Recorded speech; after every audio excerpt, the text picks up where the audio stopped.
Assalamualaikum warahmatullahi wabarakatuh.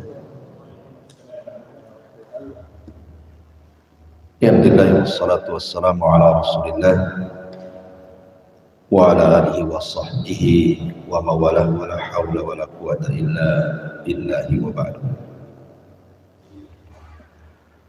Alhamdulillah di sore hari ini kita bisa duduk untuk bertalabul ilmi dan kita bisa melanjutkan kajian kita masih membahas kitab Umdatul Ahkam dan masuk pada bab salat al-khusuf. Bab bicara tentang salat gerhana. Di sini pengarang mencantumkan 4 dalil yang bicara tentang fikih daripada khusuf ataupun kusuf. Kita baca di sini. An Aisyah radhiyallahu anha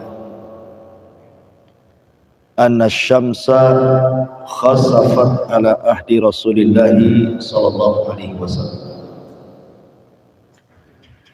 Faba'atha munadiyan yunadi as-salatu jami'ah fajtama wa taqaddama fakabbara wa shalla 4 raka'atin fi rak'ataini wa 4 sajadatin. Dari Aisyah ummul mukminin radhiyallahu anha, sesungguhnya matahari pernah terjadi gerhana di zaman Nabi sallallahu alaihi wasallam. Maka kemudian Rasul mengutus seseorang untuk memanggil manusia as-salatu jami'ah. Maka berkumpullah manusia. Kemudian Nabi sallallahu alaihi wasallam maju dan bertakbir, kemudian salat 4 rakaat. Pada setiap rakaat fi rak'ataini, pada 2 rakaat, dan juga 4 kali sujud. Kemudian hadis kedua dari Abi Mas'ud Uqbah ibn Amr al-Ansari al-Badri radhiyallahu anhu. Qala Rasulullah sallallahu alaihi wasallam, inna asy-syamsa wal qamara ayatani min ayatillah yukhawwifu Allahu bihima ibadah wa innahuma la yankhasifani li mauti ahadin minan nas fa idza ra'aytum minha syai'an fasallu wad'u hatta yankashifa ma bikum. Bersabda Nabi sallallahu alaihi wasallam, sesungguhnya matahari dan bulan keduanya adalah tanda dari tanda-tanda kuasa Allah. Allah hendak menakut-nakuti dengan keduanya hamba-hambanya, dan tidaklah keduanya, maksudnya matahari dan bulan, digerhanakan karena kematian seseorang dari manusia. Apabila kalian melihat gerhana tersebut, maka salatlah dan berdoalah sampai tersingkap gerhana itu kepada kalian. Baik.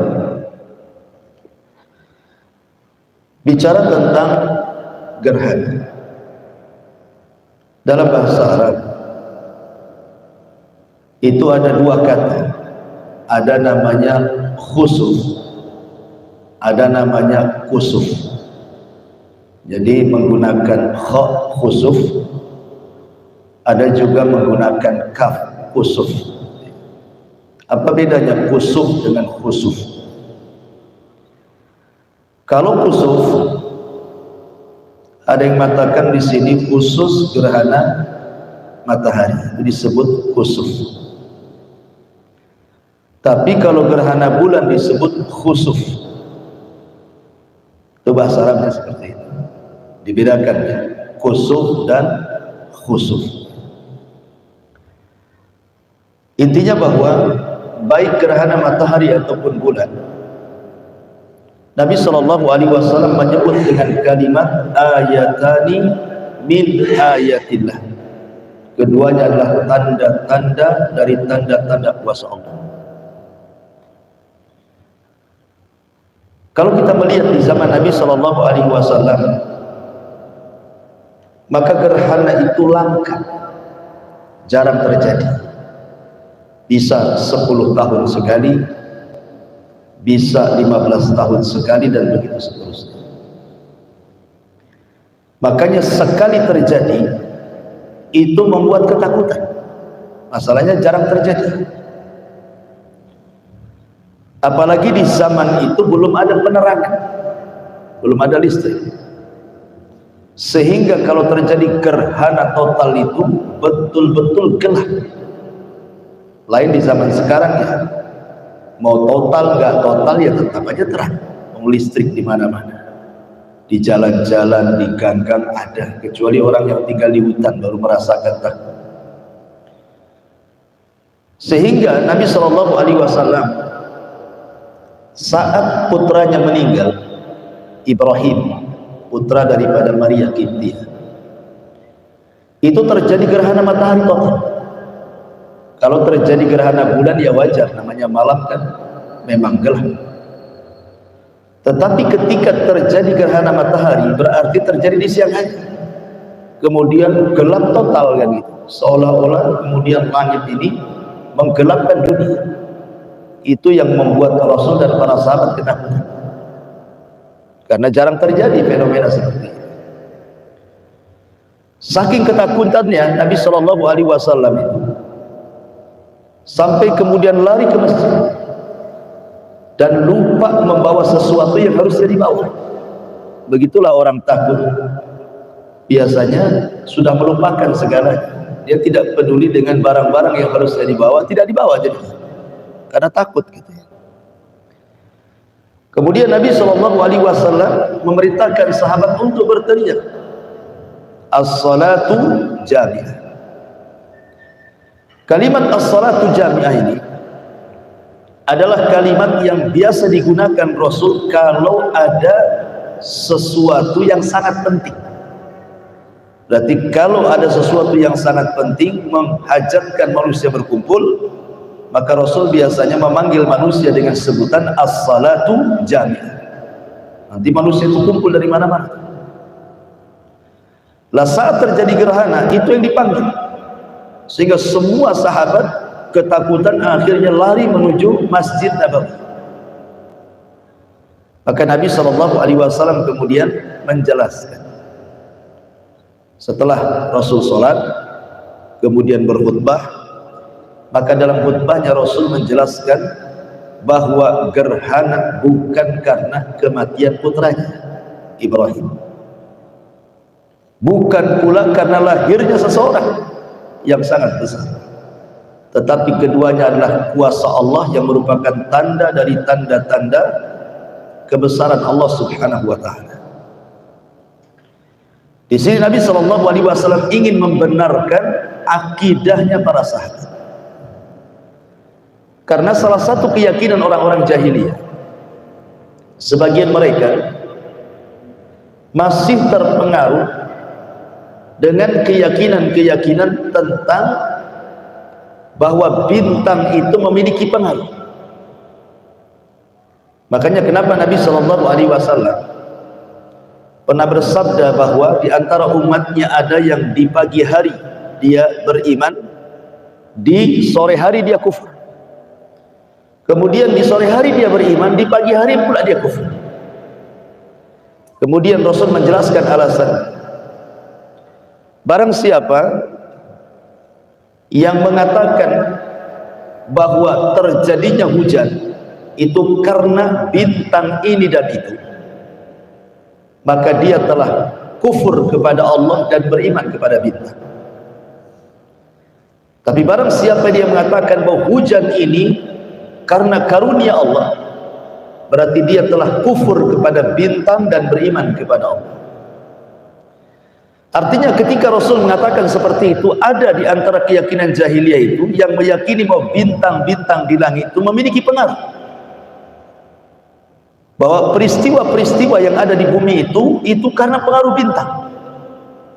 Makanya Nabi SAW sangat keras berbicara tentang dunia nujum, dunia perbintangan yang digunakan untuk meramal sesuatu. Makanya Rasul mengatakan barang siapa yang mempelajari nujum perbintangan, maka dia sedang mempelajari sebagian daripada sihir. Maksudnya perbintangan yang sifatnya itu taksir, bukan tasyir. Karena ilmu bintang itu ada dua, ada taksir, ada tasyir. Kalau taksir itu artinya bintang itu punya pengaruh, seperti yang terjadi di zaman Nabi Ibrahim, di mana umatnya Nabi Ibrahim itu ada yang menyembah bintang.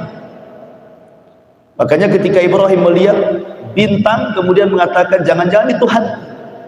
Maksudnya hendak membantah para penyembah bintang. Ketika bintangnya pergi, kata Ibrahim, aku tidak suka Tuhan, muncul tenggelam, katanya. Jadi kalau keyakinan kita kepada bintang bahwa bintang itu memiliki pengaruh, berarti ini syirik. Ya, karena yang menciptakan bintang, yang menguasai bintang, yang mengatur bintang itu Allah.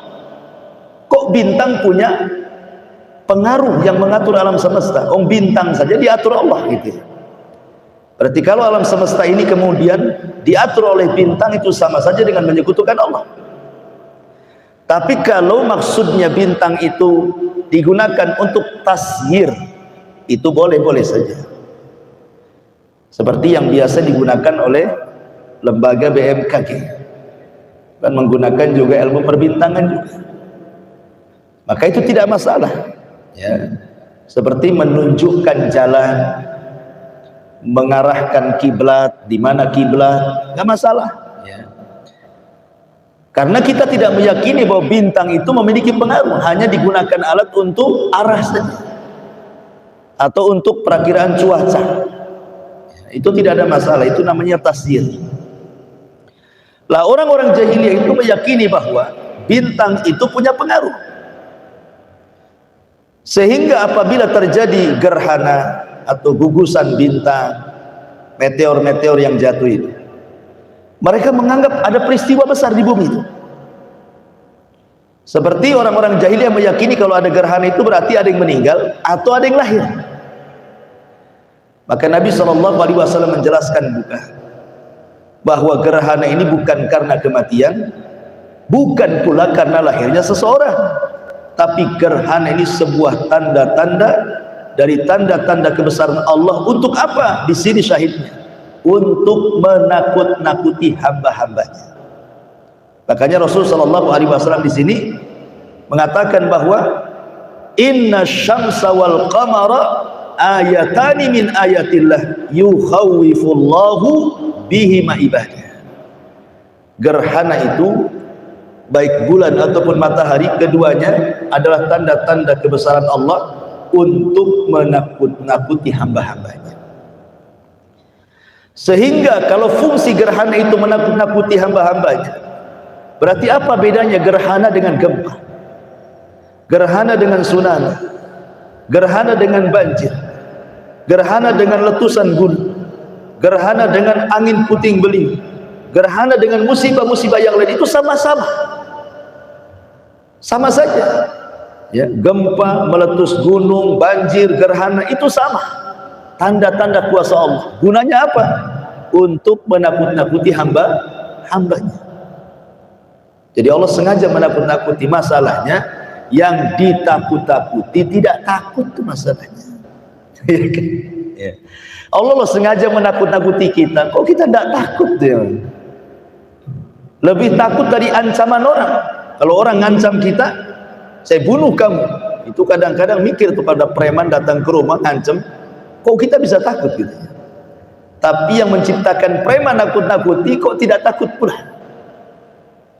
Dari sinilah maka kenapa kemudian rata-rata, kalau saya perhatikan, dan ini juga pernah saya dengar dari fatwanya para ulama, Rata-rata kalau sudah terjadi gerhana itu biasanya banyak musibah. Kalau sekarang terjadi gerhana, nanti nih setelah gerhana itu ada saja musibah. Entah gempa, entah banjir, entah letusan gunung, itu mesti ada. Ya. Boleh jadi hikmahnya karena gerhana ini sebenarnya dijadikan mukaddimah sebenarnya. Kalau seandainya ketika terjadi gerhana itu hamba-hamba Allah itu takut, kemudian bertobat kepada Allah Subhanahu wa taala, yang tadinya malas salat jadi salat, malas istighfar jadi istighfar, malas sedekah jadi sedekah, dan begitu seterusnya, maka Allah Subhanahu wa taala akan berkahi sebuah kaum yang mereka istighfar kepada Allah. Tapi kalau seandainya setelah gerhana tanda-tanda ini muncul kok manusia ditakut-takuti tidak takut, ya wajar saja Allah kirimkan bencana yang lebih besar dibandingkan gerhana. Makanya selalu habis gerhana itu ada saja musibah-musibah. Boleh jadi karena yang ditakut-takuti tidak takut, makanya Allah kirim dengan tanda-tanda kebesaran yang jauh lebih besar, lebih bahaya dibandingkan gerhana. Ma'asyiral muslimin yang dimuliakan Allah Subhanahu wa taala. Saya pernah terbaca dan saya tulis di sini tentang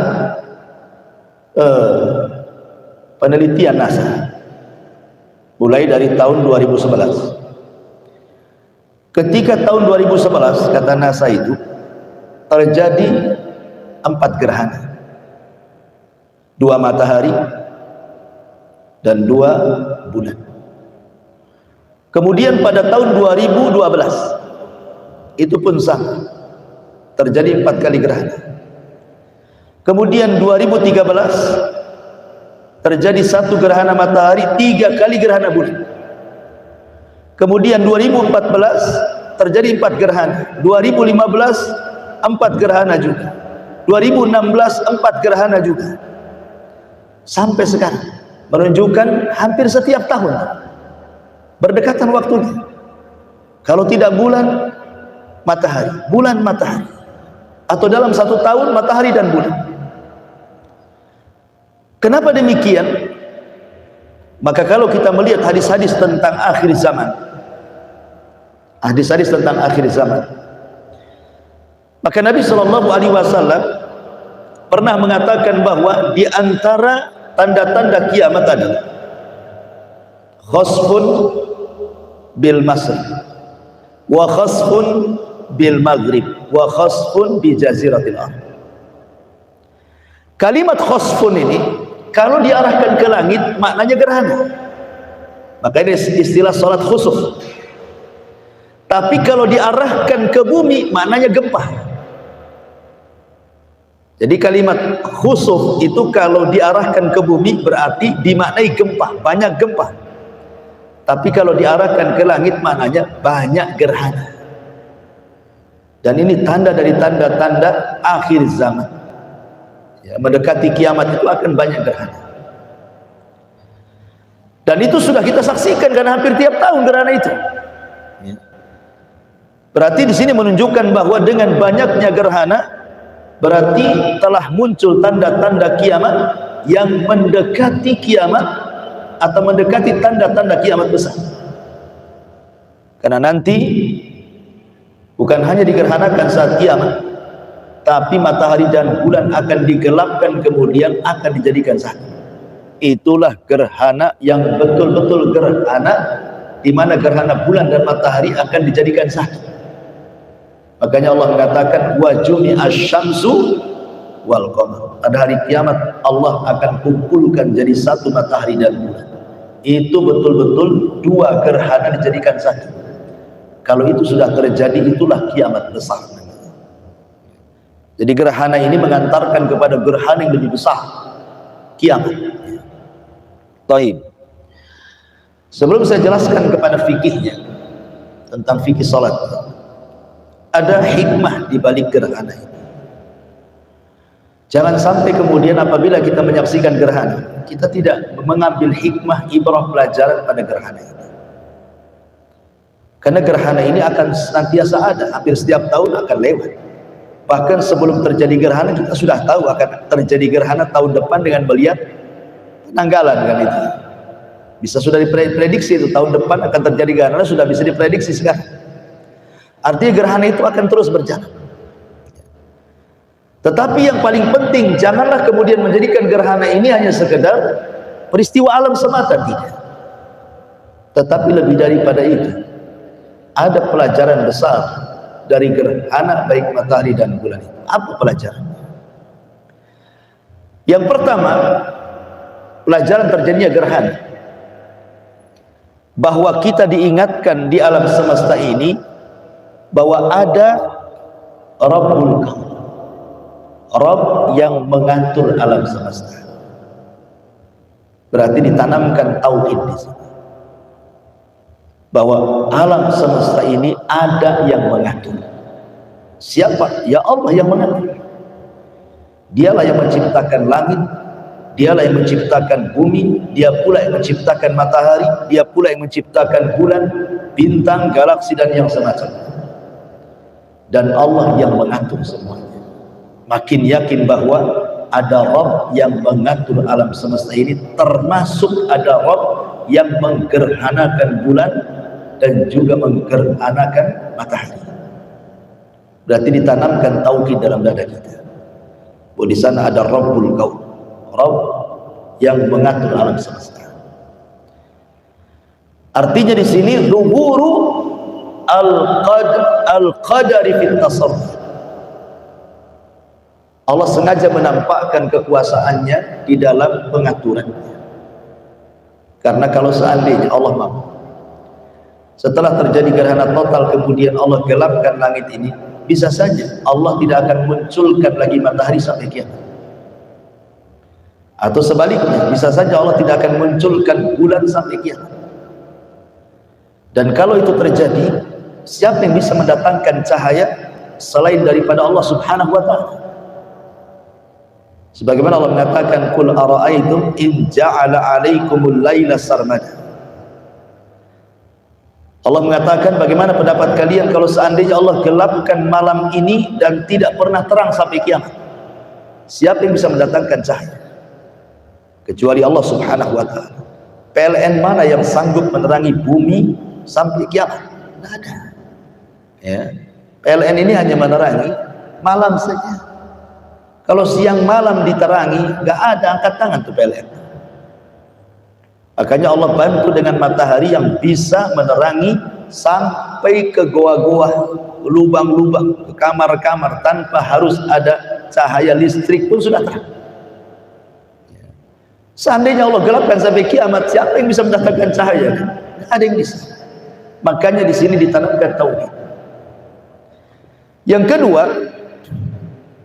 kata para ulama bahwa hikmah gerhana itu, Allah Subhanahu wa ta'ala hendak menakut-nakuti, dan sudah saya jelaskan tadi, liyukhawifu bihi ibadah.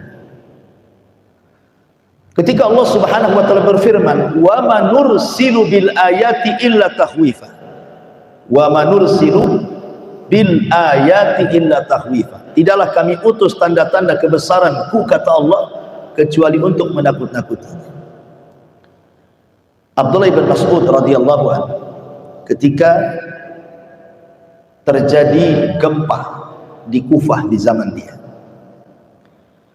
maka Abdullah bin Mas'ud radhiyallahu anhu mengatakan di hadapan manusia, ingatlah bahwa gempa ini tanda kuasa Allah, fa'tabiru biha, ambil pelajaran dari gempa ini. Karena gempa ini tidaklah digempakan kecuali karena ulah tangan kalian. Pernyataan Abdullah bin Mas'ud persis seperti pernyataan Umar bin Khattab. Jadi di Madinah, di zaman Khalifah Umar itu pernah terjadi lini gempa, tapi skalanya rendah. Dan itu belum pernah terjadi di zaman Rasul, hanya pernah terjadi di zaman Umar. Gempa di kota Madinah, tapi gempa yang rendah. Tapi itu sudah membuat Umar ketakutan. Sahabat juga ketakutan. Sampai Umar radhiyallahu mengatakan, terjadinya gempa ini karena dosa-dosa kalian. Kalau sampai terulang lagi gempa kedua kalinya, aku tidak akan seatap dengan kalian. Aku akan pergi dari kota Madinah. Dari sini menunjukkan bahwa setiap musibah itu bukan sekedar peristiwa alam. Sebagaimana sebagian orang mengatakan terjadinya gempa itu kan karena lempengan geser lah gitu ya, entah karena apa gitu ya. Padahal bukan hanya semata-mata itu, ada penyebab yang lebih besar dibandingkan itu. Apa? Ya dosa-dosa kita yang dilakukan. Karena tidak mungkin Allah subhanahu wa ta'ala mengadab sebuah kaum kalau kaum itu adalah kaum yang bertobat kepada Allah kan. Wa ma kunna mu'adzibina, tidaklah kami mengadab sebuah kaum wa hum yastaghfirun, sementara mereka kaum yang suka istighfar. Itu Allah yang mengatakan dalam Quran. Maknanya ketika mereka meninggalkan istighfar, tobat kepada Allah, ya sudah wajar Allah kirimkan azab. Kemudian yang ketiga, di antara hikmahnya adalah di mana Allah subhanahu wa ta'ala liyuran nas, agar manusia melihat anmudajan lima sayakunu yaumal qiyamah, supaya manusia melihat bahwa gerhana ini, di mana digelapkan semuanya alam semesta ini, diingatkan bahwa akan terjadi gerhana yang jauh lebih dahsyat dibandingkan ini. Kapan? Apabila terjadi kiamat. Jadi kalau kita ini menghadapi gerhana, maka ingatlah kiamat. Gitu maksudnya. Gimana ini? Baru gerhana saja sudah sedemikian rupa. Gimana kalau kiamat? Gitu maksudnya. Makanya orang-orang soleh di zaman dulu, orang-orang salaf ini, apabila di tengah malam mereka bangun, kemudian mereka qiyamul lail, dan mereka senantiasa menangis di malam hari karena diingatkan dengan hari kiamat. Jadi gelapnya malam itu diingatkan kepada kiamat. Makanya orang-orang soleh mereka tidak pernah tidur di malam hari, dan apabila kemudian terbit fajar mereka senang karena diingatkan dengan surga. Begitulah orang-orang salaf zaman dulu. Ya, jadi kegelapan itu mengingatkan mereka ke dalam kiamat yang akan datang. Maka gerhana juga sama. Kemudian juga Nabi SAW ketika terjadi gerhana, faedahnya ada. Nabi SAW ingin meluruskan akidah umat. Karena ada sebagian akidah umat itu yang percaya dengan bintang. Seperti di zaman kita ini masih ada juga yang percaya nasib mereka itu dinasibkan kepada bintang kan itu, dengan membuat ramalan-ramalan bintang tertentu untuk menentukan perjodohan, untuk menentukan ekonomi, nasib, dan begitu seterusnya. Maka Nabi SAW ingatkan tuh ketika terjadi gerhana, gerhana itu bukan karena lahirnya orang, bukan pula karena matinya orang, tapi gerhana itu tanda kuasa Allah untuk menakut-nakuti kalian, kata Rasulullah. Rasul ingin meluruskan akidah orang-orang jahiliyah. Jadi gerhana itu hanya untuk meluruskan akidah. Jangan sampai percaya dengan bintang, bahwa bintang itu ada yang mengatur Allah subhanahu wa ta'ala. Makanya kalau kita lihat di dalam Al-Quran, Allah subhanahu wa ta'ala katakan la tasjudu lisyamsi wala lil qamar wasjudu lillahi alladhi khalaqahunna in kuntum iyyahu ta'budun. Janganlah kalian sujud kepada matahari, janganlah kalian sujud kepada bulan, tapi sujudlah kepada yang menciptakan keduanya. Siapa yang menciptakan keduanya? Allah. Matahari, bulan itu makhluk dari makhluk-makhluk Allah, maka jangan dijadikan Tuhan. Maka di sini juga Nabi SAW memberikan hikmah bahwa terjadinya gerhana itu dalam rangka meluruskan akidah bahwa matahari dan bulan itu hanya sekedar makhluk. Jangan sampai disembah, apalagi dijadikan Tuhan dengan diyakini memiliki pengaruh tentang kejadian bumi, lahir atau matinya seseorang. Kemudian juga di antara hikmahnya, i'lam bi annahu qad yu'khad ma la dzamba lahu liyuhadzira man lahu dzambun. Allah hendak memberitahu dengan gerhana ini, terkadang Gerhana ini terjadi untuk memberikan peringatan kepada orang yang tidak melakukan dosa. Terkadang orang-orang yang tidak melakukan dosa diperingatkan oleh Allah Azza wa Jalla, dan orang yang melakukan dosa lebih diperingatkan lagi. Kalau terjadi musibah itu kan ada dua, bisa dalam bentuk ukubah, bisa dalam bentuk tahdzir, peringatan. Jadi bisa dalam bentuk hukuman, bisa dalam bentuk tahdzir, peringatan. Kalau musibah itu mengenai orang-orang fasik, memang ahli maksiat, berarti itu dalam bentuk hukuman. Allah sedang menghukum mereka di dunia sebelum akhirat. Tapi kalau dalam mengenai orang-orang yang beriman, berarti bentuknya tahdzir. Tahdzir itu peringatan. Allah sedang memperingatkan tuh. Walaupun kalian ahli sholat, walaupun kalian ahli zakat, ahli puasa, Allah peringatkan kepada orang-orang yang ahli beribadah kepada Allah Azza wa Jalla bahwa kebaikan itu jangan dikonsumsi sendiri, tetapi ajak juga manusia. Sebab kalau seandainya ada orang baik di tengah-tengah orang jahat, kemudian orang baik ini diam saja, dia baik untuk diri sendiri dan tidak mengajak orang lain, maka kalau Allah timpakan sebuah musibah, jangan salahkan Allah kalau yang kena bukan hanya orang zalim saja, orang baik pun terkena imbasnya. Itulah pentingnya mengingkari sebuah kemungkaran, supaya kalau Allah turunkan fitnah itu, kita ini selamat dari fitnah itu, karena kita sudah memperingati manusia. Di sini Allah mengatakan, wattaqu fitnatal la tusibannal ladzina zalamu minkum khas. Takutlah kepada fitnah yang kalau Allah turunkan itu bukan terkena orang-orang zalim saja, tapi orang baik pun terkena imbasnya. Lah gerhana ini menjadi sebuah peringatan bagi orang-orang yang beriman dan sinyal azab bagi orang-orang kafir.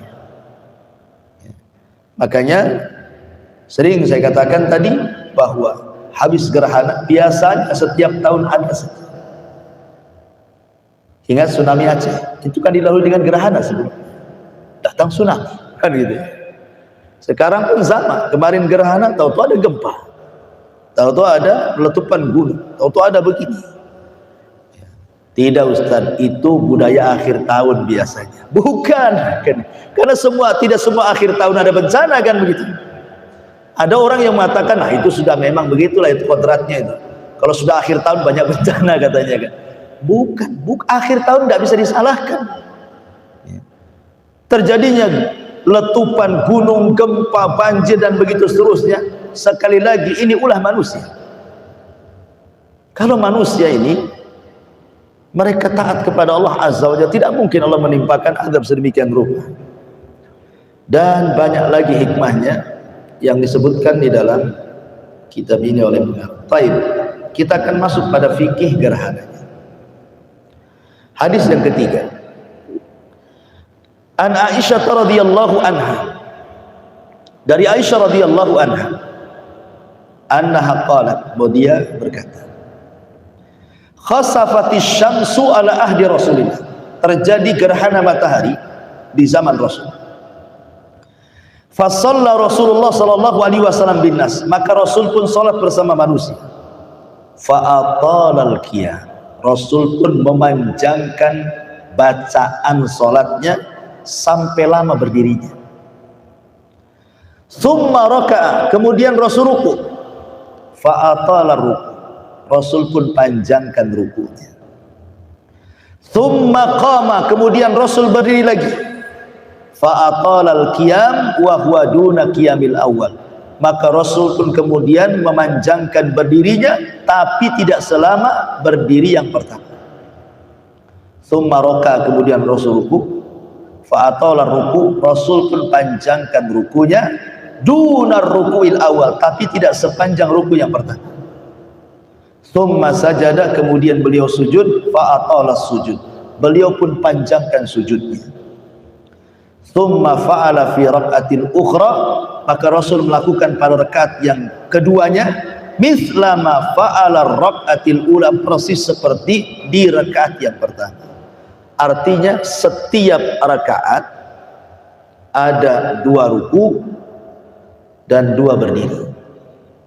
Ya, jadi kalau saya praktekkan salat gerhana itu Allahu Akbar, kemudian baca iftitah, kemudian baca Fatihah, kemudian baca surat yang panjang sekali, kemudian ruku, dipanjangkan ruku.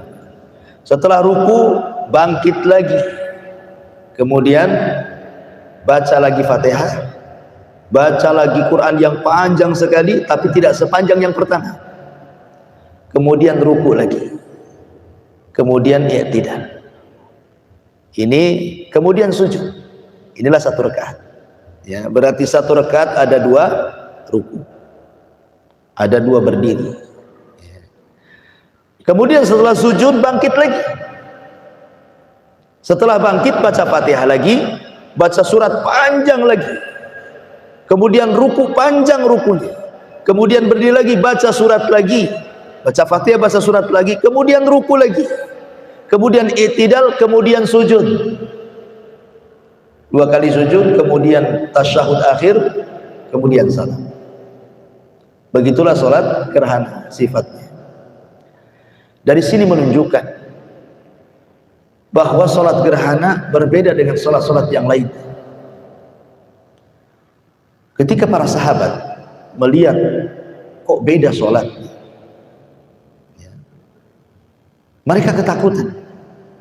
Karena Nabi SAW itu panjang bacaannya, panjang rukunya, panjang sujudnya. Kok bentuk sholatnya seperti itu? Menunjukkan bahwa sholat gerhana ini bukan sekedar sholat gitu, tapi ada hikmah yang sudah saya jelaskan di awal tadi.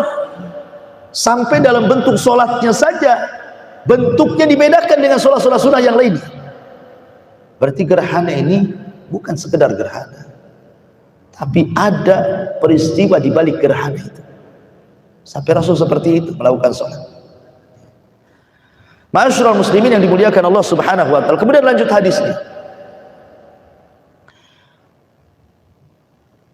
Kata Aisyah radhiyallahu anha, "Tsumma ansarafa." Kemudian setelah selesai sholat, Rasul pun berpaling. Wa qad tajallatis syamsu, dan matahari sudah mulai terang. Berarti sholat itu terus dilakukan selama masih gelap. Fa khataban nas, Rasul pun berkhutbah. Fahamidallah, kemudian memuji Allah, wa asna alaihi, dan juga mengagungkan Allah. Summa qala, maka Rasul mengatakan, inna syamsa wal qamara ayatani min ayatillah la yakhsifani li mauti ahadin wala li hayati. Sesungguhnya matahari dan bulan, keduanya tanda-tanda dari tanda-tanda kuasa Allah, tidaklah digerhanakan keduanya karena kematian seseorang atau karena hidupnya seseorang. Fa idza ra'aitum dzalik, kalau kalian melihat gerhana, fadullah, berdoalah kepada Allah. Wa kabbiru, perbanyak lafaz takbir, Allahu akbar. Wa sallu, salatlah. Wa tasaddaqu, bersedekahlah. Tsumma qala, kemudian Rasul berkata, ya ummat Muhammadin wallahi, wahai umat Muhammad, demi Allah, ma min ahadin aghyar min Allah an yazni 'abdahu aw tazni amatahu. Tidak ada yang lebih cemburu melebihi cemburunya Allah apabila Allah melihat ada seorang budak laki-laki atau budak perempuan berzina. Kemudian Rasul mengatakan, ya ummat Muhammadin wallahi law ta'lamuna ma a'lam la dhahiktum qalilan wa la bakaitum katsiran. Kalau kalian tahu apa yang aku lihat di neraka, sungguh kalian akan sedikit tertawa dan banyak menangis. Kemudian pada hadis yang keempatnya, dari hadis Abi Musa al-Asy'ari radhiyallahu anhu, Khasafatis syamsu ala zamani Rasulillah, terjadi gerhana matahari di zaman Rasul. Faqama fazi'an, Rasul pun berdiri dalam keadaan takut. Kalau Rasul takut melihat gerhana, apalagi kita. Wa yakhsha an takuna sa'ah, sampai-sampai menduga bahwa gerhana itu muqaddimah terjadi kiamat. Rasul menduga akan terjadi kiamat. Hatta atal masjid, sampai Rasul langsung bergegas ke masjid. Faqama, dia pun berdiri, fasolat dan salat bi atwali qiyamin wa sujudi, dengan sangat panjang berdiri dan sujudnya. Kata Abi Musa al-Asy'ari, ma ra'aituhu yaf'alu fi salatikum, aku tidak pernah melihat Rasul salat seperti itu. Tsumma qala, kemudian Rasul berkhutbah, inna hadhil ayat allati yursiluha Allahu azza wa jalla, sesungguhnya tanda-tanda ini yang Allah utus kepada kita, la takunu li mauti ahadin wala li hayati, bukan karena kematian atau hidupnya seseorang, walakin Allah yursiluha liyukhawifu biha ibadah, tapi Allah mengutus gerhana itu untuk menakut-nakuti hambanya. Fa idza ra'aitum minha syai'an, kalau kalian melihat gerhana, fafza'u, maka bersegeralah, ila dzikrillah, berzikir kepada Allah, wa du'aihi, berdoa kepada Allah, wastighfari, dan istighfar kepada Allah Subhanahu wa ta'ala. Berarti di sini ada beberapa amal kalau terjadi gerhana. Pertama, sholat. Kalau terjadi gerhana, yang ada dalam pikiran kita sholat. Sholat apa? Sholat gerhana. Cepat ke masjid, sholat. Yang kedua, zikrullah, cepat zikir, ingat Allah. Karena ini bukan peristiwa biasa gerhana, langsung ingat Allah. Kemudian yang ketiga, at-ta'awudz min adzabil qabr, bersegera minta perlindungan dari adab kubur. Karena Rasul diperlihatkan adab kubur ketika itu.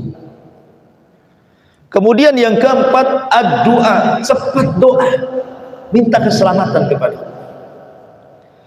Kemudian yang kelima, at-takbir, bertakbir, Allahu Akbar, Allahu Akbar, Allahu Akbar.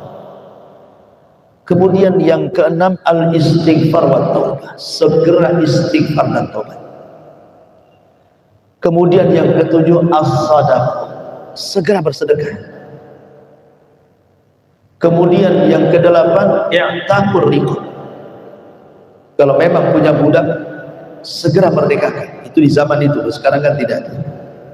Ya sekarang gantilah, budak jadi orang sakit namanya, kita danai supaya cepat sembuh gitu. Kemudian wa'dun nas, berilah peringatan kepada manusia, khususnya kita kepada keluarga, kasih peringatan kepada keluarga. Kemudian takhwifuhum billah, Allah Subhanahu wa ta'ala yakin bahwa gerhana itu sedang menakut-nakuti kita. Kemudian yang terakhir, jauhi dosa. Jauhi dosa. Karena di sini Nabi SAW mengatakan dalam khutbah gerhana apa? Tidak ada yang lebih cemburu bagi Allah kecuali ketika melihat hambanya sedang berzina. Allah Subhanahu wa ta'ala sisipkan tentang bahaya zina dalam khutbah gerhana. Padahal khutbah itu singkat. Dan Rasulullah SAW memilih dosa zina untuk diperingatkan dibandingkan dosa yang lain. Dari dosa-dosa besar, sebelumnya Rasul mengingatkan tentang soal tauhid, habis itu bicara tentang dosa zina. Karena rata-rata azab itu diturunkan karena persoalan zina. Dalam sebuah hadis Rasul mengatakan, umat ini akan senantiasa ditimpa 3 perkara di akhir zaman: khasfun, wa masfun, wa qadfun, kata Rasul. Khasfun, banyaknya gerhana atau banyaknya gempa. Qadfun, hujan yang bisa menghancurkan dan tidak membawa rahmat. Hujan deras akhirnya banjir di mana-mana. Kalau zaman dulu kan hujan batu di zaman kaum Lut gitu ya. Kemudian qadfun, dirubahnya watak manusia menjadi watak binatang. Kata Rasul, 3 sifat ini akan terus terjadi pada umat ini. Aisyah bertanya, kapan itu terjadinya wahai Rasul? Kata Nabi SAW, apabila sudah tersebar para biduan-biduan wanita. Apabila sudah tersebar para biduan-biduan wanita dan menghalalkan perzinahan. Ketika itu 3 perkara ini akan terus terjadi kepada manusia. Gerhana ataupun gempa, hujan yang membawa bencana, dan dirubahnya watak manusia jadi binatang. Ya, bentuknya manusia tapi wataknya watak binatang. Dan itu sudah banyak. Manusia yang tidak punya perasaan kan, memburu seenaknya, merampas harta seenaknya, mencaci maki seenaknya, itu kan watak binatang. Ya. Dan Rasul memberikan alasan kapan itu terjadi, kalau sudah banyak biduan wanita yang mengarahkan kepada perzinahan. Itulah baru terjadi 3 perkara ini.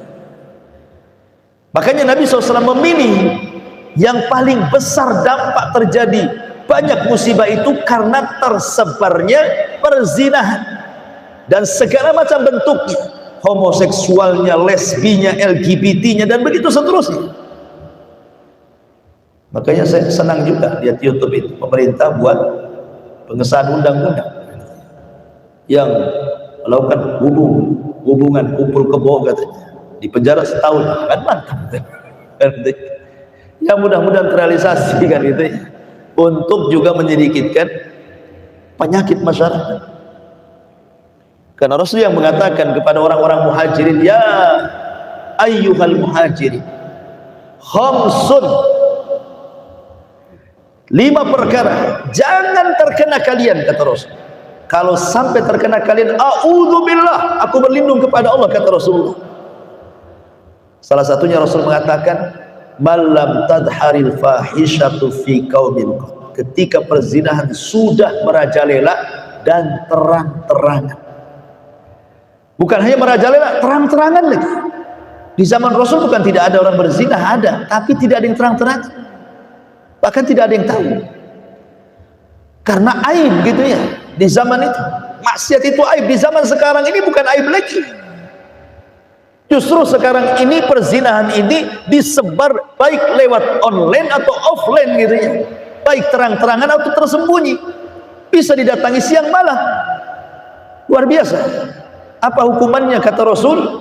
Malam tadharil fahishatu fi qaumin qad illa, kata Rasul, Allah kuasakan kepada mereka taun, penyakit taun, au wal aujah, ataupun penyakit-penyakit lam takun madar fi aslafihimul ladzina madar.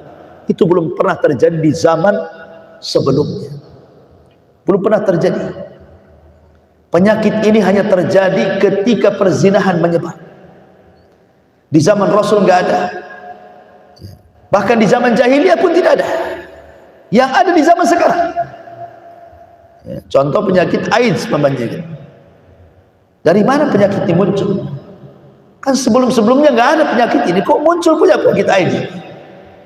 Yang hebatnya, dari mulai awal kemunculan penyakit ini sampai hari ini belum ada obatnya.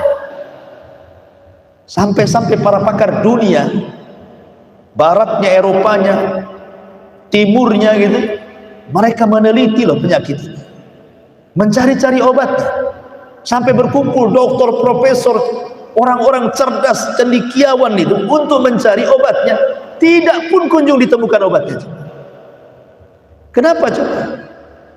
Maka saya katakan bahwa perkumpulan kalian, penelitian kalian, laboratorium kalian itu percuma saja. Kenapa? Karena yang Anda lawan itu bukan bakteri, yang Anda lawan itu bukan virus, yang Anda lawan itu Allah. Percuma saja melawan bakteri. Bakteri, virus itu satu dari sekian juta tentara Allah. Kalaupun kemudian bisa dilumpuhkan dengan sebuah obat, Allah bisa kirim yang jauh lebih dahsyat dibandingkan AIDS. Apa masalah? Allah ala kulli syai'in qadir. Yang Anda lawan itu Allah. Percuma Anda berkumpul. Yang bisa menghilangkan penyakit itu cuman satu, tobat, berhenti dari zina. Itu sebenarnya kuncinya. Innallaha la yughayyiru ma biqaumin hatta yughayyiru ma bi anfusihim. Allah tidak merubah sebuah kaum, tapi kaum itulah yang merubah diri-diri mereka. Ya. Jadi inilah diantara hikmah terjadinya gerhana. Dan dalam sholat gerhana ini khususnya, sholat khusuf ini tidak disyariatkan azan. Tidak disyariatkan azan, hanya panggilan as-salatu al-jami'ah, salatul jami'ah, gitu saja. Wallahu a'lam bishawab. Ini diantara fikih singkat dari sholat khusuf atau khusuf. Silakan sebelum kita buat tanya jawab. Fadal. Waalaikumsalam.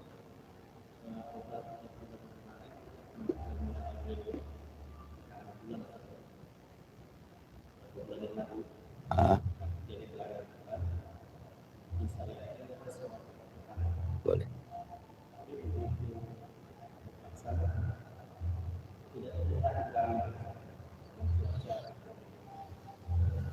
Maksudnya tidak terlihat apanya? Oh, karena mendung.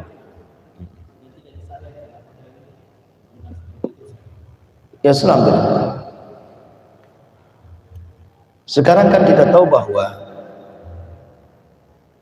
pemerintah kita dengan badan BMKG-nya atau badan yang lainnya, peneliti gerhana, biasanya kan mengumumkan daerah-daerah yang terdampak dari gerhana, ya kan?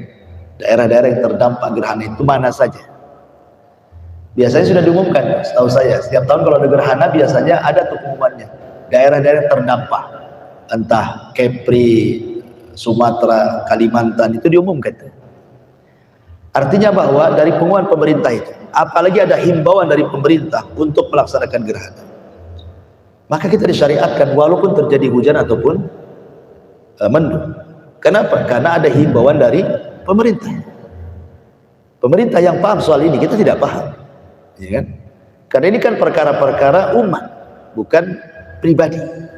Perkara yang sifatnya kayak sholat id, itu kan umat, ya kan? Nah, gerhana juga sama, mengenai umat. Jadi kalau pemerintah sudah mengumumkan bahwa ini terjadi gerhana dan terdampak daerah tersebut, kemudian dianjurkan sholat, maka kita sholat. Satu, karena mentaati pemerintah. Atiullaha wa atiur rasul wa ulil amri minkum, kan itu ayatnya. Taatlah kepada Allah, taatlah kepada Rasul dan ulil amri, pemerintah kalian. Nah, kalau pemerintah sudah mengumumkan, selesai, nggak usah ditanya lagi, karena kita taat kepada pemerintah. Adapun kemudian cuaca gelap karena mendung atau hujan, kita yakin ada gerhana di balik itu karena sudah ada pengumuman masalahnya. Dan kita kan tidak diwajibkan melihat langsung total ke langit, kan itu ya kalau mendung itu. Wallahu alam, ya kita memilih lebih baik sholat ikhtiyat, ya, karena ini pemerintah sudah mengumumkan. Kecuali pemerintah mencabut lagi pengumumannya, nggak jadi gerhananya, itu lain ceritanya. Kan itu. Ya, kita tetap taat kepada pemerintah, ya, karena mereka yang lebih paham soal ini. Sampai pun menyelisih, anggaplah pemerintah berdusta. Umpamanya penentuan ya kan, demi politik umpamanya kan, harusnya sekarang dijadikan besok umpamanya kan. Anggaplah pemerintah melakukan seperti itu, sudah taat saja. Kalaupun mereka salah, berarti kita dapat pahala, mereka dapat dosa. Kalau mereka benar, kita dapat pahala, mereka dapat pahala, kan begitu hadisnya. Wallahu a'lam. Ya.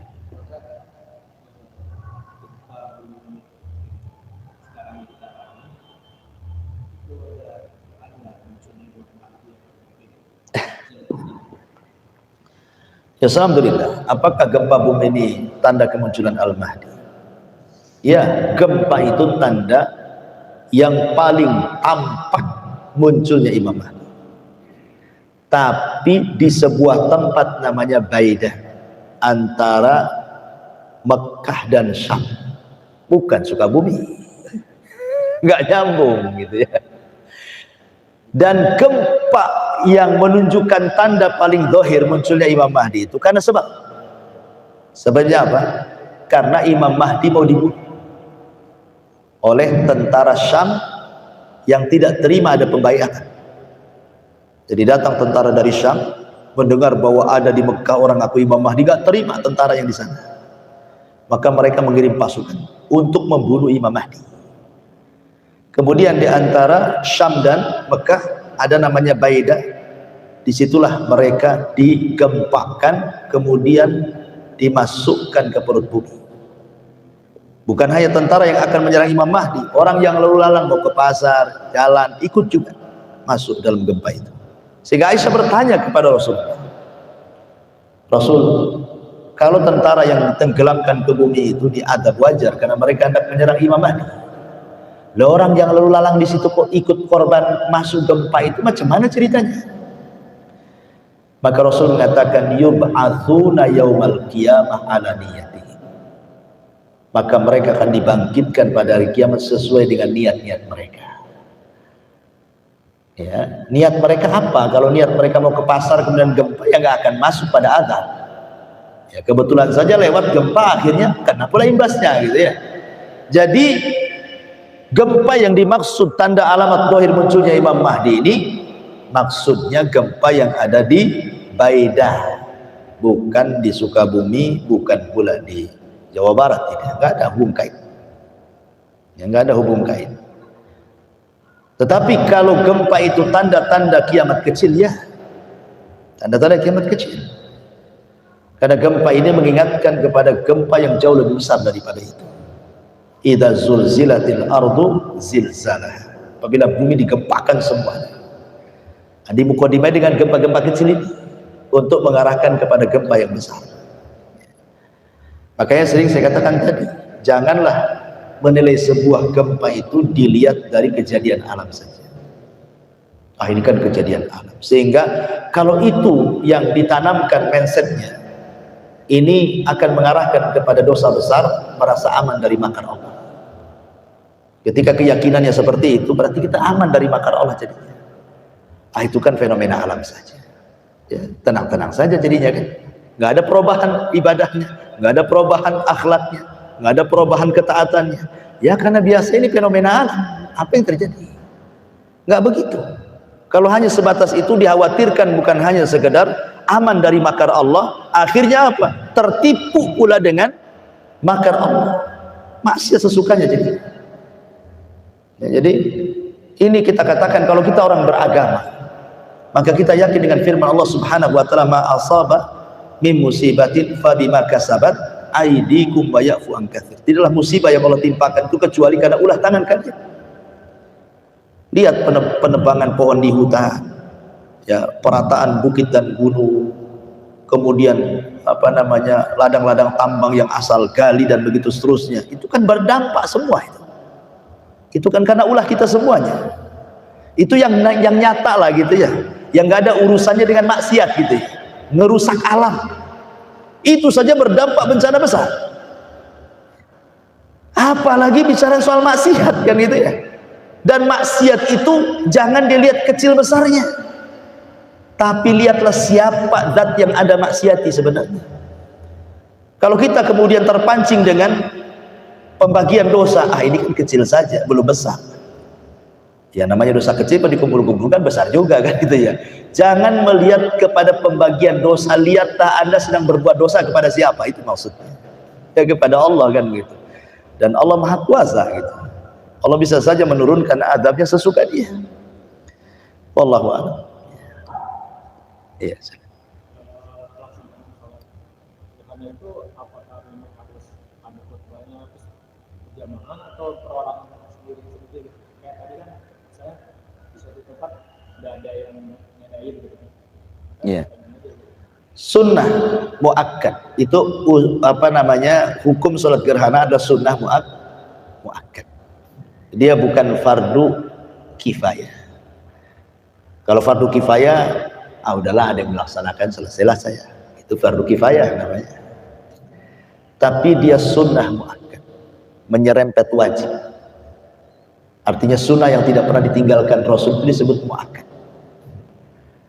Berarti kalau sudah dikatakan muakkad, semua orang disunnahkan untuk melakukannya selama dia ada hukum taklif. Semua kemana? Ya kumpul di masjid. Jadi sifat sholat gerhana itu berjamaah. Makanya ada panggilan as-salatul jami'ah ini ganti daripada azan. Untuk apa? Menyuruh manusia datang. Berarti di sini menunjukkan jamaah. Karena ada panggilan datang. Sama dengan suara azan kan? Cuman beda dalam bentuk lafadznya. Ini dalam bentuk as-salatul jami'ah gitu. Menunjukkan bahwa orang disuruh datang ke masjid. Suruh sholat bersama-sama. Berdoa bersama-sama. Ya. Tapi kalau seandainya Allah takdirkan memang di sebuah tempat itu tidak ada orang yang sholat jamaah, ya nggak masalah sholat sendiri. Karena khutbah dalam sholat kusuf itu bukan seperti khutbah Jumat kepada sholat Jumat. Nah, ya boleh sholat sendiri dengan kaifiyah seperti itu. Tapi afdolnya tetap berjamaah, ada imamnya, karena ada khutbahnya di situ. Khutbah ini untuk memperingatkan, dan khutbahnya harus menyesuaikan dengan peristiwa dan kejadian. Jangan pula sholatnya sholat kusuf, khutbahnya khutbah politik. Nggak nyambung. Khutbah politik pula kan itu. Pilih si anu, si anu, si anu. Karena si anu begini-begini. Nyambung. Ini gerhana bicara gerhana. Kadang-kadang seperti itu di masyarakat. Ini kadang-kadang gerhana khutbahnya politik pula. Ya sesuai dengan peristiwa. Supaya isi khutbah itu nakut-nakuti orang. Ya supaya mereka tobat. Jadi gak masalah karena khutbah bukan terkait dengan sah dan tidaknya sholat kusuf, tapi sebaiknya kan berjamaah. Wallahu a'lam. Batu aja juga. Subhanallah bihamdika, asyhadu an la ilaha illa anta, astaghfiruka wa atubu ilaik. Allahu ta'ala alam. Assalamualaikum warahmatullahi wabarakatuh.